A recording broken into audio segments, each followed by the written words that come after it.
Malam kelam.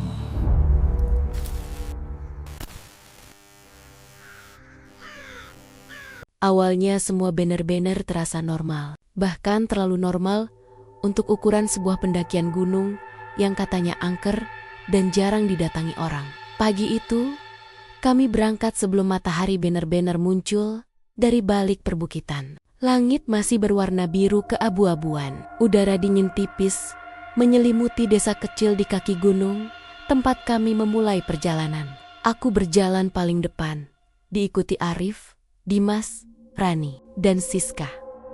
Kami berlima sudah lama merencanakan pendakian ini, sekadar ingin mencari suasana baru dan cerita untuk dibawa pulang.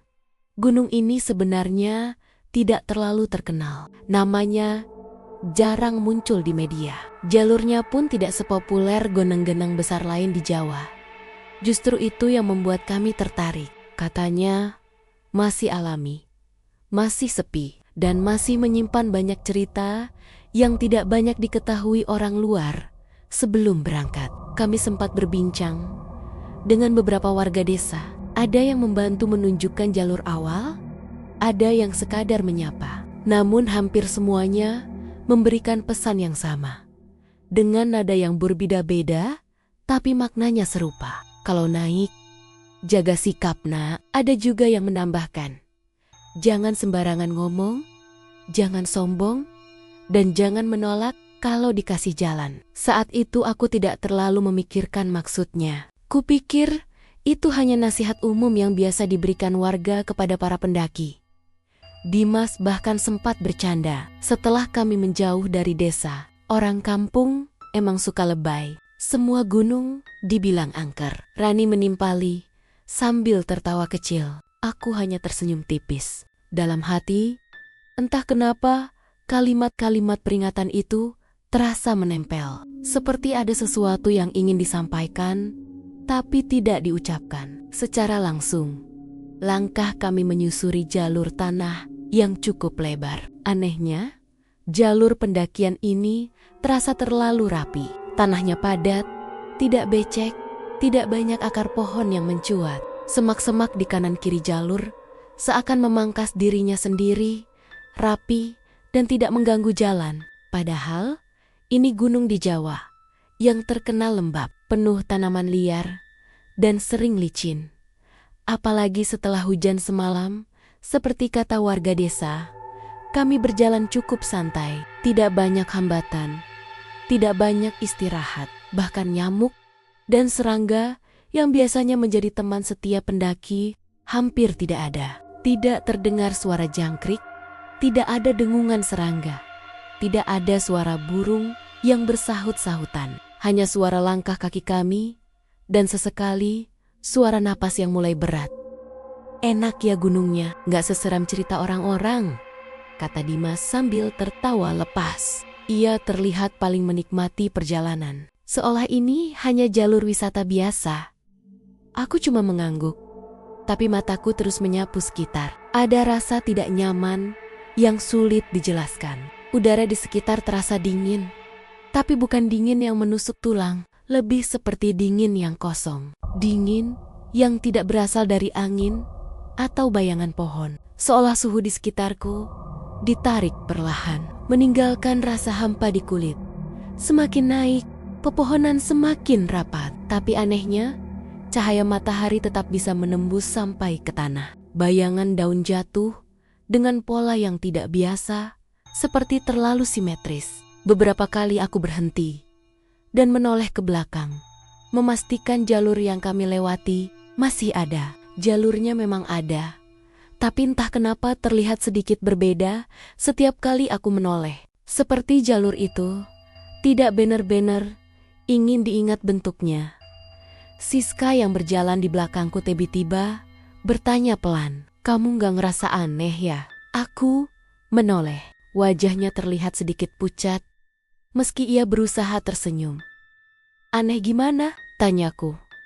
"Nggak tahu. Sunyi aja, kayak gunungnya lagi nahan napas." Kalimat itu membuat bulu kudukku meremang, tapi aku tidak ingin menakut-nakuti yang lain.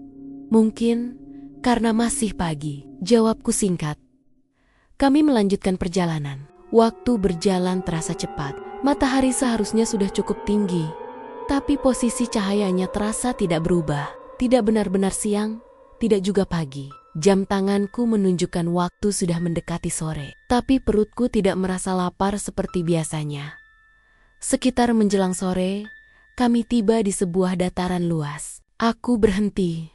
Mendadak, yang lain ikut berhenti dan saling pandang. Dataran itu terbuka, rata, dan bersih. Seolah memang sengaja disiapkan, tidak ada pohon besar di tengahnya.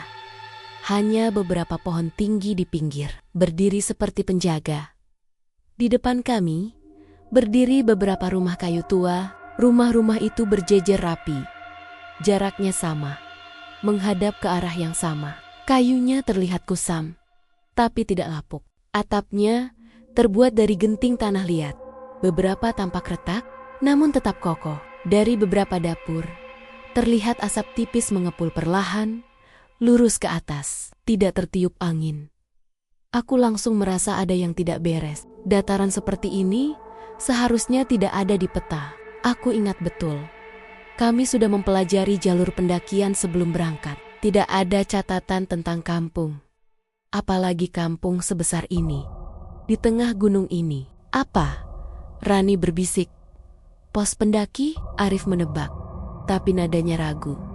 Pos apaan kayak kampung gini? Sahut Dimas. Suaranya kali ini tidak seceria sebelumnya. Kami berdiri terpaku beberapa detik. Tidak ada suara. Tidak terdengar aktivitas manusia.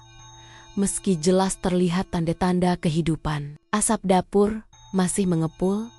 Pintu-pintu rumah tertutup, jendela kayu tampak gelap.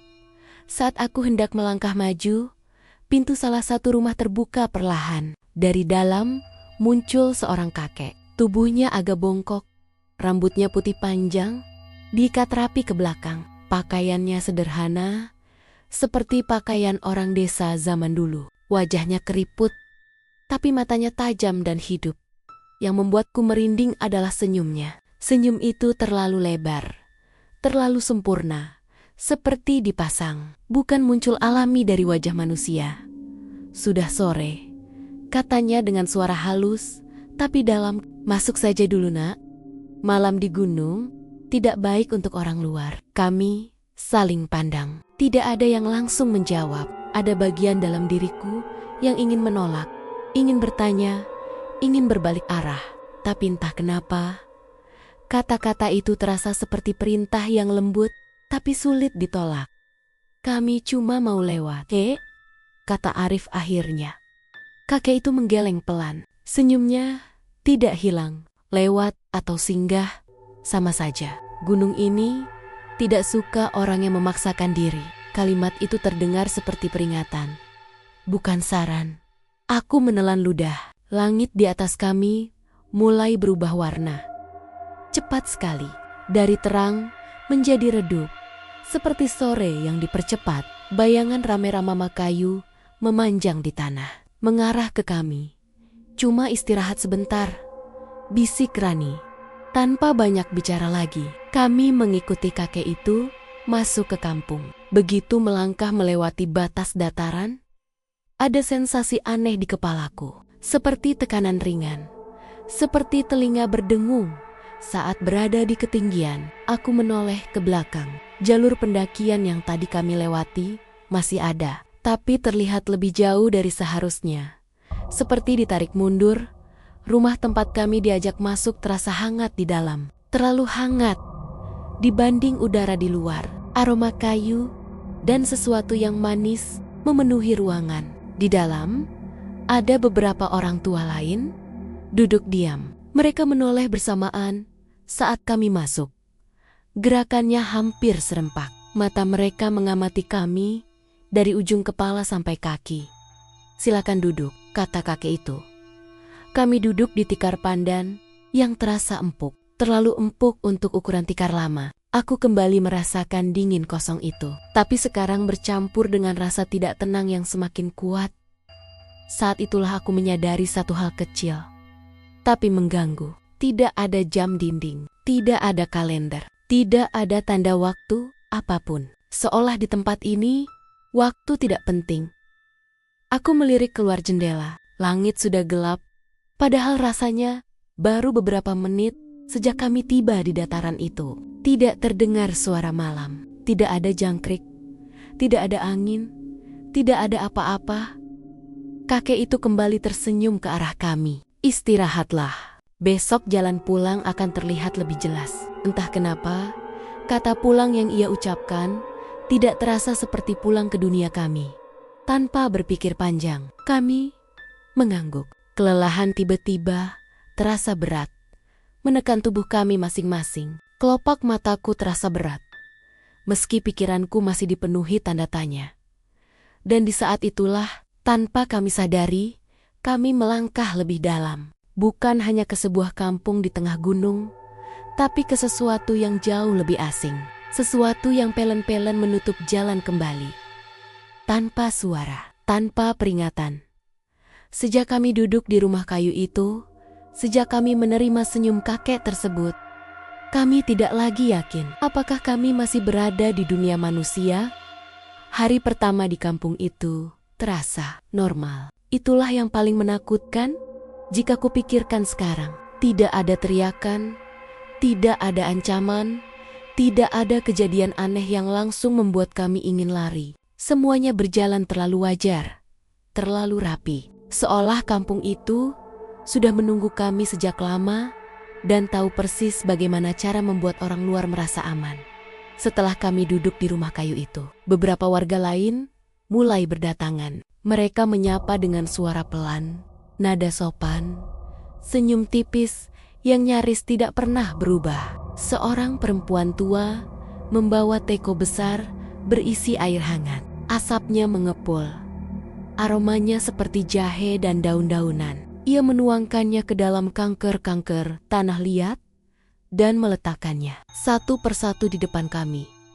"Minum dulu, biar badannya enakan," katanya. Tanganku meraih cangkir itu. Hangatnya terasa nyaman di telapak tangan, tapi anehnya tidak ada uap yang menyentuh wajahku. Saat ku coba mendekatkan cangkir ke hidung, aromanya menghilang, seperti tidak ada apa-apa. Namun aku tetap menyesap sedikit. Airnya hangat, rasanya tawar, dan langsung turun ke tenggorokan tanpa sensasi apapun. Setelah itu, mereka menunjukkan tempat kami beristirahat. Sebuah ruangan panjang dengan beberapa dipan kayu berjajar rapi. Kasurnya tipis, tapi terlihat bersih. Selimutnya berwarna coklat kusam, terlipat rapi di ujung dipan. Tidak ada debu, tidak ada bau apek seperti rumah tua pada umumnya. "Aneh ya, bersih banget," bisik Rani padaku. Aku mengangguk pelan. Di kepalaku, satu persatu pertanyaan mulai bermunculan, tapi tidak ada satupun yang berani keluar dari mulutku. Ada perasaan seperti sedang bertamu di rumah orang yang sangat menjaga aturan. Dan kami tidak boleh melanggar satupun. Kami diminta beristirahat sebentar sebelum makan malam. Katanya, makan malam selalu dilakukan bersama-sama. Aku merebahkan badan, tapi mataku sulit terpejam. Dari balik dinding kayu, aku mendengar langkah kaki pelan, teratur, seolah orang-orang berjalan mengelilingi rumah. Langkahnya ringan, tidak menimbulkan suara gesekan sandal atau tanah. Aku bangkit dan mengintip lewat celah papan. Di luar, langit sudah gelap sepenuhnya. Tidak ada bulan, tidak ada bintang, hanya warna hitam pekat yang terasa terlalu dekat, seperti menekan atap rumah. Saat itulah aku menyadari sesuatu yang sejak tadi mengganggu pikiranku. Tidak ada anak kecil. Sejak kami tiba, tidak satupun suara tawa, tangis, atau langkah kecil yang biasanya selalu ada di sebuah kampung. Wajah-wajah yang kulihat, semuanya tua. Tidak ada yang benar-benar muda. Bahkan yang terlihat dewasa pun, wajahnya terasa aneh. Seperti wajah tua yang dipaksa terlihat lebih muda. Dan bukan hanya itu. Tidak ada ayam berkokok. Tidak ada anjing menggonggong. Tidak ada kucing melintas. Tidak ada suara jangkrik atau serangga malam. Gunung ini benar-benar sunyi. Tapi bukan sunyi yang menenangkan. Sunyi yang membuat telinga berdengung. Seolah ada suara sangat pelan yang terus-menerus menekan dari dalam kepala. Saat waktu makan malam tiba, kami dipanggil ke rumah utama. Sebuah ruangan besar dengan meja panjang dari kayu gelap. Di atasnya sudah tersaji berbagai macam makanan. Nasi putih mengepul, lauk pauk tersusun rapi. Ada sayur, ada ikan, ada daging. Semuanya tampak menggoda. Aromanya memenuhi ruangan. Hangat, gurih, membuat perut yang sejak tadi terasa aneh mendadak bergejolak. "Wah, lengkap juga ya?" kata Dimas, mencoba terdengar santai. Para warga duduk mengelilingi meja, menghadap kami. Mereka tidak langsung makan. Mereka menunggu kami duduk dan mengambil makanan lebih dulu. Aku merasakan tekanan aneh di dada, seperti sedang diperhatikan terlalu intens. Aku memperhatikan wajah-wajah mereka satu persatu. Kulit mereka halus, hampir tanpa noda. Padahal jealous mereka sudah tua. Keriput ada, tapi seperti hanya di permukaan, tidak benar-benar alami. Dan mata mereka, mata itu membuatku ingin menunduk. Hitam, pekat, tidak ada putih mata yang jelas, seperti lubang gelap yang memantulkan bayanganku sendiri. Saat makanan disuguhkan ke piring masing-masing, Arif langsung mulai makan. Dimas juga. Rani dan Siska saling pandang sebentar, lalu ikut makan. Mereka terlihat lapar, menikmati suapan pertama dengan wajah lega. Aku mengangkat sendokku. Nasi terlihat putih bersih, tapi saat sendok itu mendekati mulutku, perutku langsung terasa mual. Bukan mual biasa. Rasanya seperti ada yang berputar keras di dalam perut, membuat keringat dingin muncul di pelipisku. Bau makanan itu berubah dari harum menjadi amis, seperti bau tanah basah yang baru digali, bercampur bau besi dan darah. Aku refleks menurunkan sendok. Tanganku gemetar. Salah satu warga menatapku. "Ada apa, Nak?" Semua mata kini tertuju padaku. Aku bisa merasakan tatapan mereka seperti beban di bahu. Aku menelan ludah, mencoba tersenyum. "Maaf, Pak. Saya lagi gak enak badan. Sejak siang perut saya gak nyaman," kataku pelan. Hening sejenak. Senyum-senyum di wajah mereka tidak langsung hilang, tapi berubah menjadi kaku, terlalu rapi, seperti topeng yang dipaksa tetap menempel meski sudah retak. "Oh, begitu," kata seorang perempuan tua. Suaranya datar. "Kalau begitu, jangan dipaksakan." Aku mengangguk cepat. Sendok kutaruh kembali. Aku pura-pura menyesap air hangat di cangkirku, meski tenggorokanku terasa kering. Aku melirik teman-temanku. Mereka masih makan, tapi gerakan mereka melambat. Rani menatapku dengan sudut mata, seolah ingin bertanya, tapi tidak berani bicara. Setelah makan selesai, kami kembali ke tempat istirahat. Tidak ada obrolan ringan, tidak ada canda. Suasana berubah menjadi berat. Meski tidak ada yang mengucapkan apa-apa, aku merasa seperti telah melakukan kesalahan besar. Meski aku tidak tahu kesalahan apa.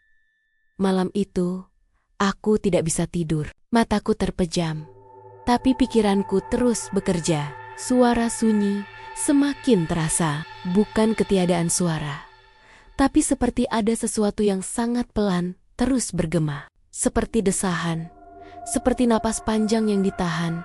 Dari balik dinding kayu, aku mendengar bisik-bisik. Awalnya samar, seperti angin yang melewati celah papan. Tapi lama-lama, semakin jelas. Suara itu bukan bahasa yang aku kenal. Nadanya naik turun, ritmenya teratur. Seperti orang sedang berdoa. Tapi, ada yang salah. Nadanya terasa terbalik. Seperti doa yang diputar dari akhir ke awal. Aku duduk perlahan. Jantungku berdegup kencang. Aku melirik ke arah dipan teman-temanku. Mereka terlihat tidur, atau setidaknya memejamkan mata. Aku tidak tahu apakah mereka juga mendengar suara yang sama. Bisikan itu semakin dekat. seolah berpindah dari luar rumah ke dalam dinding. Kayu-kayu tua itu bergetar halus, seperti ada sesuatu yang merayap di baliknya. Aku menahan napas. Tiba-tiba, dari sela pintu yang tidak tertutup rapat, terlihat bayangan lewat, tinggi, kurus. Bayangannya memanjang di lantai kayu, tapi tidak sesuai dengan arah cahaya. Yang membuat dadaku serasa diremas adalah bagian bawah bayangan itu. Kakinya tidak menyentuh lantai, menggantung beberapa senti di atas permukaan kayu. Bayangan itu berhenti sejenak di depan pintu. Aku bisa melihat siluet kepalanya sedikit menunduk, seolah menoleh ke dalam. Bisikan berhenti mendadak. Aku menutup mulut dengan tangan, menahan napas. Tubuhku kaku. Bayangan itu lalu bergerak lagi, menghilang perlahan. Beberapa detik berlalu, atau mungkin beberapa menit. Aku tidak tahu. Waktu terasa tidak berjalan normal. Aku berbaring kembali, memejamkan mata dengan paksa. Aku tidak berani bergerak, tidak berani membangunkan siapapun. Dalam hati, aku berdoa dengan caraku sendiri. Semoga pagi segera datang. Namun jauh di dalam diriku, ada rasa takut yang mulai tumbuh. Rasa takut yang bukan hanya tentang bayangan barusan, tapi tentang sesuatu yang lebih besar. Tentang kenyataan bahwa sejak aku menolak makanan itu, sejak aku berkata, aku tidak enak badan, ada sesuatu di kampung ini yang berubah. Dan entah kenapa, aku yakin kampung ini tahu. Aku mulai sadar bahwa tempat ini bukan tempat manusia. Hari kedua datang tanpa banner-banner terasa datang. Aku terbangun dengan perasaan aneh, seperti baru memejamkan mata beberapa menit. Padahal tubuhku terasa sudah beristirahat lama. Cahaya yang masuk lewat celah dinding kayu sama persis seperti kemarin. Tidak terang, tidak gelap, warna kuning pucat yang menggantung, seolah matahari berhenti di satu titik dan lupa bergerak. Aku duduk di dipan dan langsung melihat ke arah Arif, Dimas, Rani, dan Siska. Mereka juga sudah bangun. Wajah mereka terlihat segar. Terlalu segar untuk orang yang tidur di tempat asing dengan perasaan was-was. Bahkan Dimas terlihat ceria, seperti hari biasa. Tidur enak banget gue semalam, katanya sambil meregangkan badan. Aneh, tapi badan rasanya ringan. Aku tidak menjawab. Aku menoleh keluar jendela. Kampung itu terlihat sama. Rumah-rumah kayu berjejer rapi. Asap dapur mengepul tipis. Warga lalu lalang dengan langkah pelan. Tidak ada perubahan. Tidak ada tanda waktu berjalan.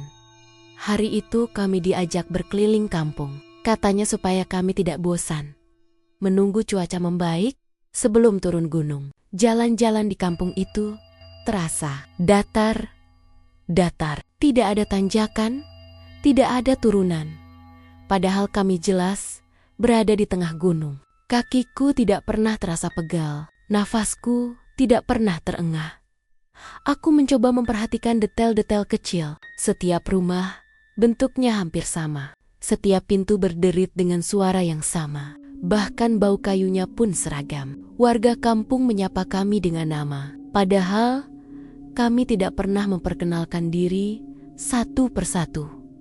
Aneh gak sih? Bisikku ke Rani saat kami berjalan agak tertinggal. Mereka tahu nama kita. Rani mengangkat bahu. Mungkin kemarin dikenalin sama kakek itu. Jawaban itu terdengar masuk akal, tapi tetap meninggalkan ganjalan. Hari kedua berlalu begitu saja. Tidak ada kejadian mencolok. Kami makan bersama lagi. Dan lagi-lagi, aku tidak menyentuh makanan. Kali ini aku berdalih perutku masih belum enak. Tidak ada yang memaksa. Tapi tatapan mereka semakin sering mengarah padaku. Tatapan yang tidak lagi sekadar mengamati, tapi menimbang. Hari ketiga datang dengan cara yang sama. Cahaya yang sama. Suasana yang sama. Bahkan rasa lapar yang sama. Aku mulai menghitung waktu di kepalaku. Mengingat kapan kami tidur, kapan bangun, kapan makan. Tapi semuanya terasa kabur, seperti ingatan yang dicampur aduk. Aku mencoba menkoret-koret garis di tanah dekat dipan sebagai penanda hari. Tapi setiap kali aku kembali ke sana, garis itu hilang. Tanahnya kembali rata, bersih, seperti tidak pernah disentuh. Perasaan tidak tenang semakin menumpuk di dadaku. Aku mulai memperhatikan jam tanganku. Jarumnya bergerak, tapi tidak konsisten. Kadang maju terlalu cepat, kadang diam terlalu lama. Pada hari yang kurasa sudah memasuki hari kelima, aku tidak bisa lagi menahan diri. Saat kami duduk di depan rumah, aku menoleh ke Rani. "Rani, kamu sadar nggak hari ini hari keberapa?" Tanyaku pelan, memastikan tidak ada warga yang terlalu dekat. Rani mengerutkan kening. "Hari ketiga, kan? Kita baru 2 malam di sini." Aku menggeleng perlahan. "Menurut hitunganku, ini hari kelima." Rani tertawa kecil, tapi tawanya terdengar ragu. "Ah, kamu kebanyakan mikir. Di sini kan enak, santai." "Terlalu santai," kataku pelan. Aku lalu mengajak yang lain berkumpul di dalam rumah dengan alasan ingin ngobrol. Saat semua sudah duduk, aku mulai menceritakan semua yang kurasakan sejak awal. Tentang jalur pendakian yang terlalu rapi, tentang kampung yang tidak ada di peta, tentang waktu yang terasa aneh, tentang makanan yang baunya berubah, tentang bayangan malam itu. Awalnya mereka hanya diam. Dimas bahkan sempat tersenyum miring. "Lu kebawa suasana horor aja. Kita capek. Terus pikiran jadi kemana-mana." "Tapi waktu," potongku. "Coba pikir. Matahari di sini pernah nggak benar-benar pagi atau malam?" Arif menoleh keluar jendela. Ia terdiam lebih lama dari biasanya. "Iya juga," katanya pelan. "Gue nggak ingat kapan terakhir lihat matahari terbit." Siska yang sejak tadi diam tiba-tiba memeluk lututnya. "Aku mimpi aneh tiap tidur," katanya lirih. Mimpinya sama. Aku berdiri di kampung ini sendirian, terus semua rumah itu menatap aku. Suasana berubah. Rani mulai terlihat gelisah. Dimas menghela napas panjang. "Oke," katanya akhirnya.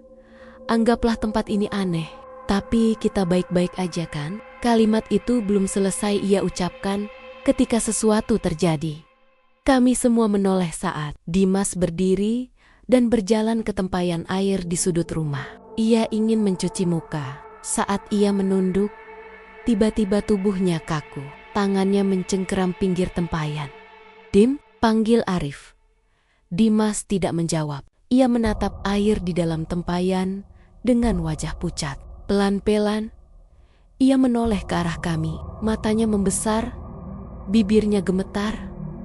"Bayangan gue," katanya, "terbata." Kepala gue kebalik. Aku berdiri dan mendekat. Meski kakiku terasa lemas, aku mengintip ke dalam air. Jantungku serasa berhenti berdetak. Di permukaan air, bayangan Dimas terlihat jelas. Tubuhnya tegak, tapi kepalanya terbalik, menghadap ke bawah dengan senyum yang tidak dimiliki Dimas.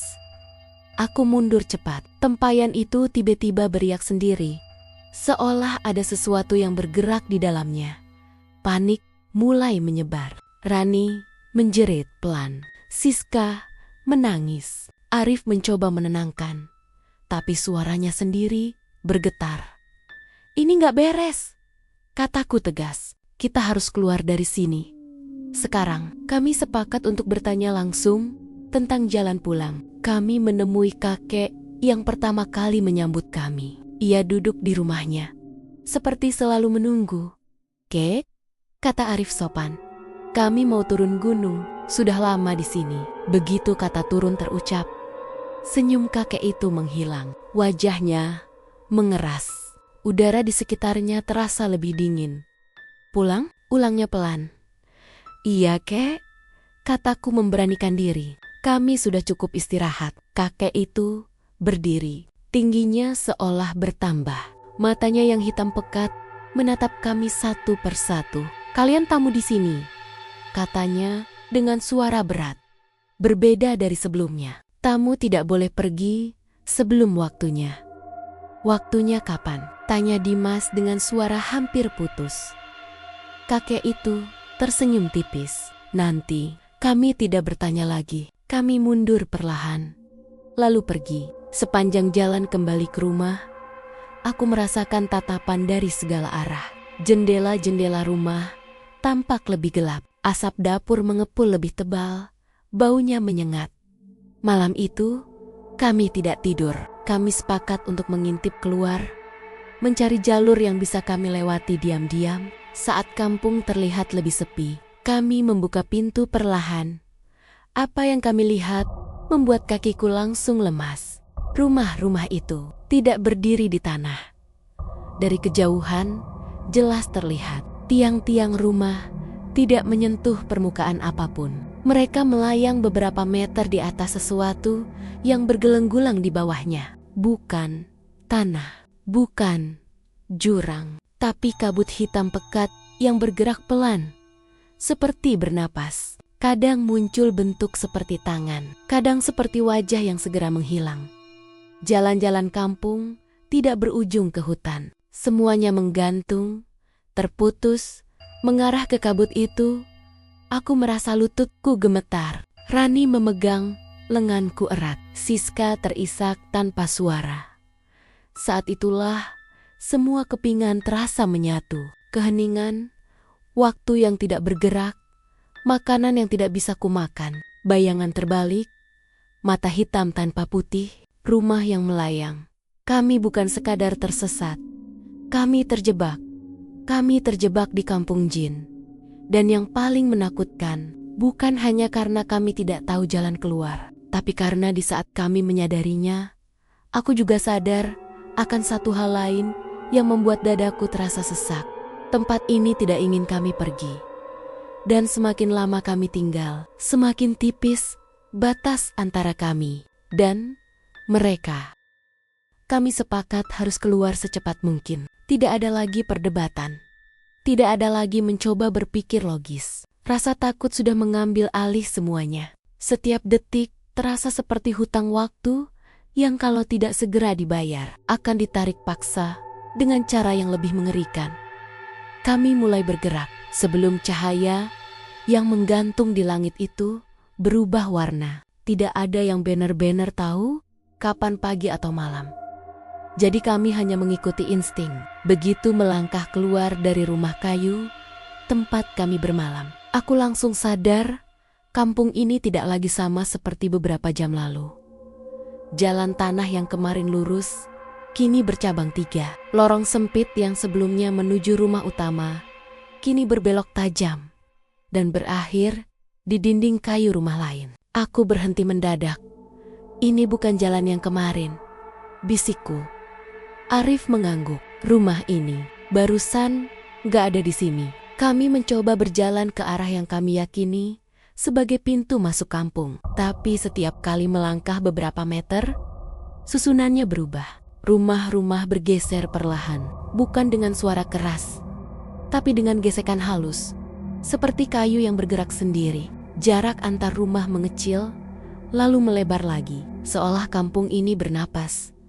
Aku merasa sedang berada di dalam makhluk hidup raksasa. Warga kampung mulai bermunculan dari pintu-pintu rumah.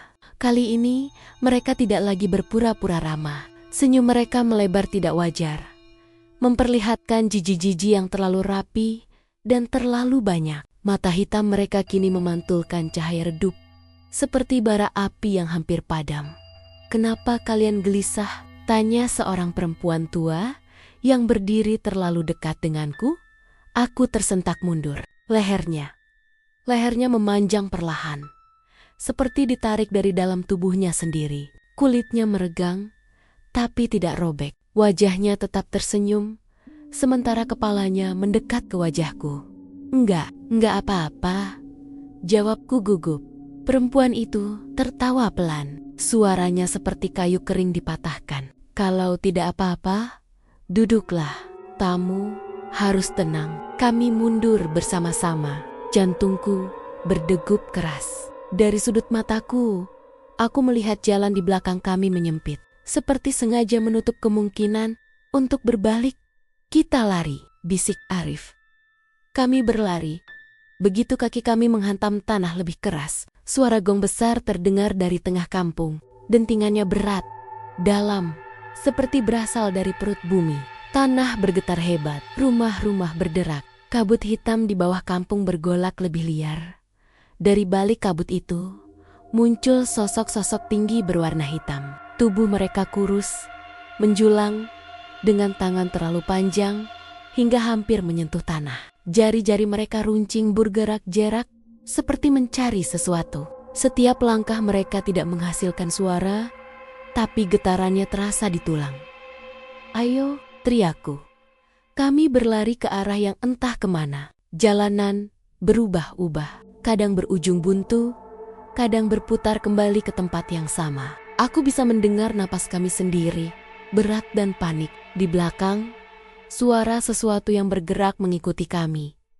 Meski tidak terdengar jelas, tiba-tiba Siska berhenti. Ia terjatuh berlutut, tangannya mencengkeram tanah yang tidak benar-benar padat. Wajahnya pucat pasi, matanya membelalak menatap ke depan. "Ada apa, Sis?" Rani berusaha menariknya, tapi Siska tidak bergerak. Dia datang. Suara Siska gemetar, hampir tidak terdengar di tengah dentuman gong yang kini terdengar lagi. Aku ingat sekarang, ini kampung leluhurku. Kami semua terdiam. Sosok-sosok hitam itu berhenti beberapa meter dari kami, seolah menunggu. Warga kampung berdiri membentuk setengah lingkaran. Wajah mereka penuh antisipasi. "Apa maksudmu?" tanya Arif. Suaranya bergetar. Siska menangis keras. Air matanya jatuh ke tanah dan menghilang begitu menyentuh permukaan. Nenekku dulu sering bilang, darah keluarga kami pernah membuat perjanjian. Gunung ini, kampung ini, bukan sekadar tempat. Kabut di depan kami terbelah. Dari sana muncul sosok kakek tua, berbeda dari yang lain. Tubuhnya memang renta, tapi berdiri tegak. Pakaiannya sederhana, berwarna gelap, rambutnya putih panjang, terurai rapi. Yang paling mencolok adalah matanya. Tidak hitam pekat seperti yang lain, matanya dalam, tajam, dan terasa sangat tua. Ia melangkah maju. Setiap langkahnya membuat kabut mundur. "Cukup," katanya. Suaranya tidak keras, tapi langsung membuat semua jin terdiam. Sosok-sosok hitam itu mundur perlahan. Warga kampung menundukkan kepala. Meski wajah mereka masih menyimpan seringai, kakek itu menatap Siska lama. Tatapannya bukan menghakimi, tapi seperti menilai sesuatu yang sangat penting.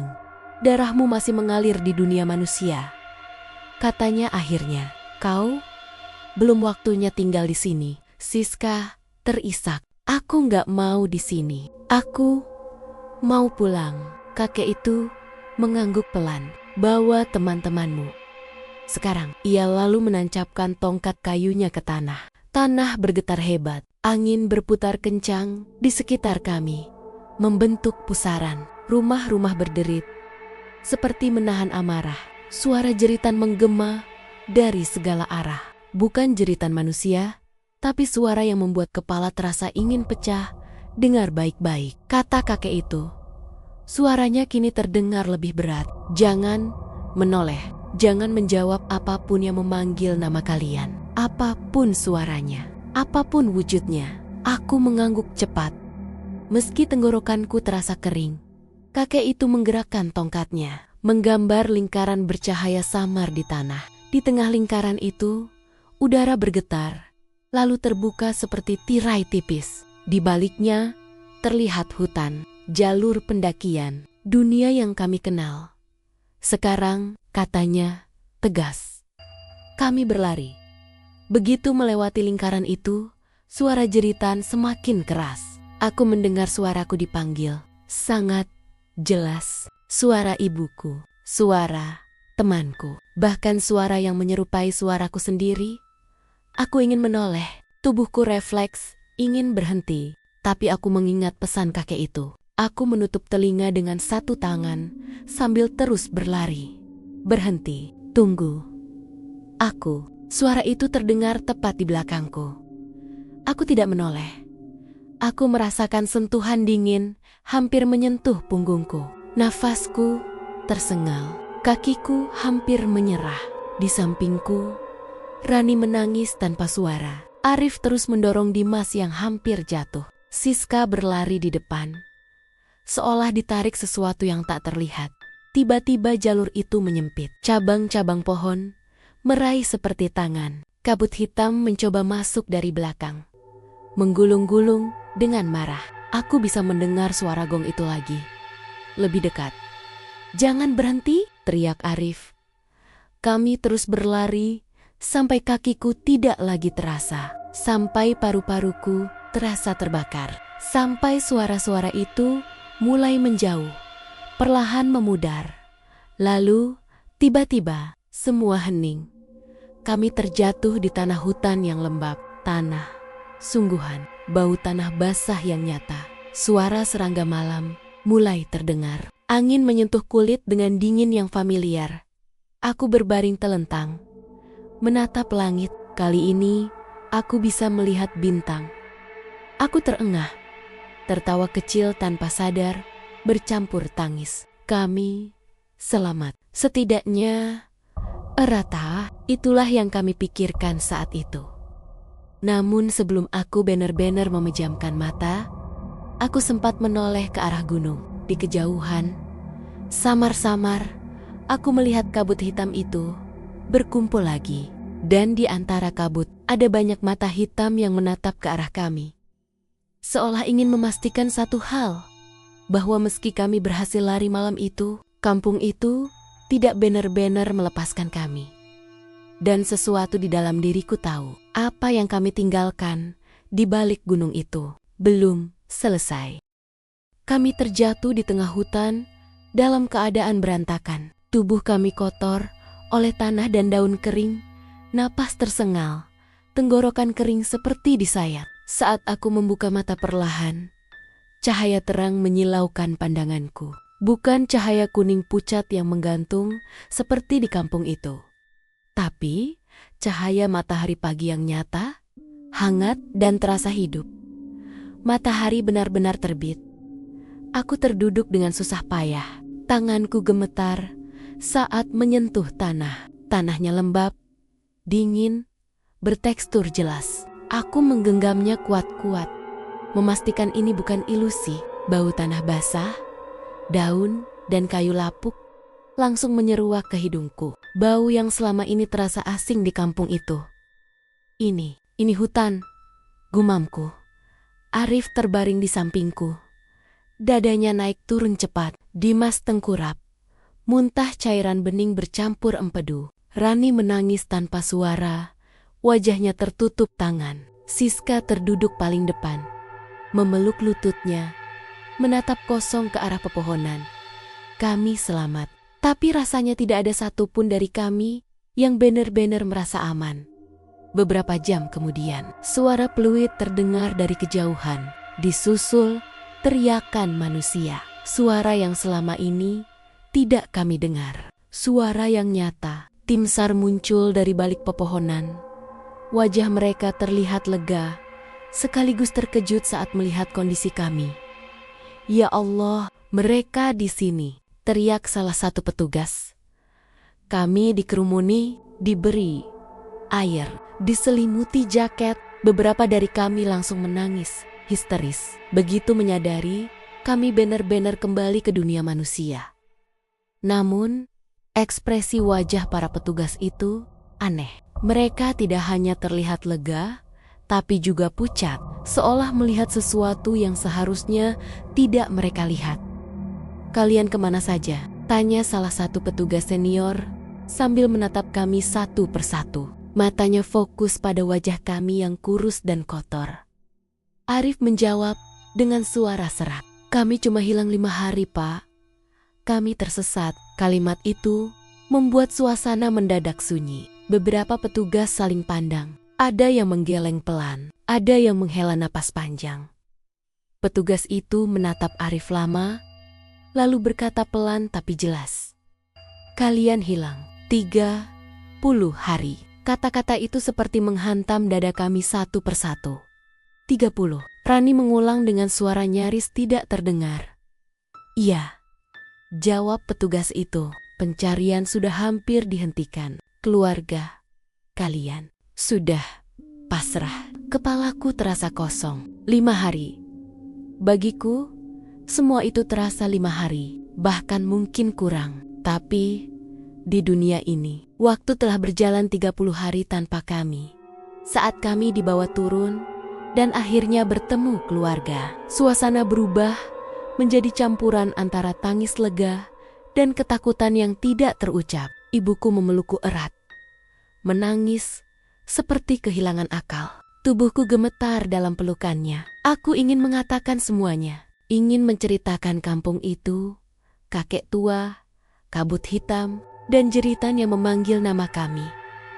Tapi saat aku membuka mulut, kata-kata itu tidak keluar. Bukan karena aku tidak mau, tapi karena rasanya ada sesuatu yang menahan. Hari-hari setelah kepulangan kami tidak pernah benar-benar normal.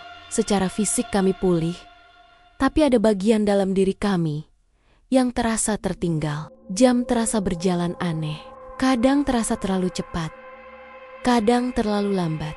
Aku sering terbangun di tengah malam, merasa baru memejamkan mata beberapa detik, padahal jam sudah menunjukkan pukul 3 pagi. Kami berlima sering bermimpi hal yang sama. Kampung itu, rumah-rumah kayu yang melayang, kabut hitam yang bergerak seperti makhluk hidup, mata-mata hitam yang menatap dari balik jendela. Dalam mimpi itu, selalu ada suara yang memanggil, lembut, sabar, seolah menunggu kami sadar dan kembali.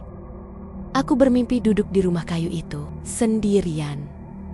Sendirian, di depanku ada sepiring makanan yang baunya manis. Kali ini, aku tidak mual. Justru aku merasa sangat lapar. Tepat saat aku hendak menyentuh sendok, aku terbangun dengan keringat dingin. Arif mengalami mimpi yang sama. Dimas mulai sering melamun. Rani menjadi mudah terkejut. Dan Siska, perubahan pada dirinya adalah yang paling jelas. Sejak hari kepulangan itu, Siska menjadi pendiam. Ia sering menatap kosong ke arah gunung. Kadang, ia tersenyum sendiri. Kadang ia menangis tanpa sebab. Kami mencoba menanyakan keadaannya, tapi ia selalu menjawab singkat. Aku baik-baik saja. Namun, setiap malam Jumat Kliwon, sesuatu yang sama selalu terjadi. Tanpa ada yang menyuruh, tanpa alarm, Siska akan bangun tepat tengah malam. Ia akan keluar rumah, berdiri di depan halaman, menghadap ke arah gunung tempat kami tersesat. Ia berdiri diam, tidak bergerak, tidak berkedip, seperti sedang mendengarkan sesuatu yang tidak bisa kami dengar. Ibunya pernah mencoba menariknya masuk, tapi tubuh Siska terasa berat, seolah tertahan oleh sesuatu yang tidak terlihat. Saat dipanggil, Siska tidak menjawab. Bibirnya hanya bergerak pelan, berbisik, "Mereka masih menunggu." Kalimat itu diucapkannya berulang kali, dengan suara datar yang bukan suara Siska yang kami kenal. Kami berlima akhirnya sepakat untuk bertemu dan membicarakan semuanya. Kami duduk di sebuah rumah kosong milik keluarga Arif, mencoba mencari penjelasan, mencoba masuk akal. "Menurut kalian, apa kita benar-benar keluar sepenuhnya?" tanya Dimas suatu malam. Tidak ada yang langsung menjawab. "Aku ngerasa," kata Rani pelan, "kayak ada bagian dari kita yang masih di sana." Kalimat itu membuat dadaku sesak, karena aku merasakan hal yang sama. Sejak keluar dari kampung itu, aku sering merasa sedang diawasi. Bukan dengan rasa ancaman, tapi dengan rasa menunggu. Seperti seseorang yang sabar menunggu janji ditepati. Aku teringat ucapan kakek tua itu, "Darahmu masih mengalir di dunia manusia." Kalimat itu terdengar seperti peringatan, tapi juga seperti batas waktu. Suatu malam, aku bermimpi bertemu kakek itu lagi. Ia berdiri di tepi kabut, menatapku dengan wajah yang sama tegasnya. "Kalian sudah kembali," katanya. Tapi, ingat, pintu tidak pernah benar-benar tertutup. Aku terbangun dengan jantung berdebar keras. Hari demi hari berlalu. Waktu terus berjalan, tapi bayangan kampung itu tidak pernah benar-benar pergi. Setiap kali aku mencium bau tanah basah yang terlalu pekat, setiap kali melihat kabut turun di pagi hari, dadaku langsung terasa berat. Kami tidak pernah kembali ke gunung itu. Tidak ada dari kami yang berani. Bahkan menyebut namanya pun terasa tabu. Namun jauh di dalam hati, aku tahu satu hal yang tidak bisa aku abaikan. Kami memang berhasil pulang.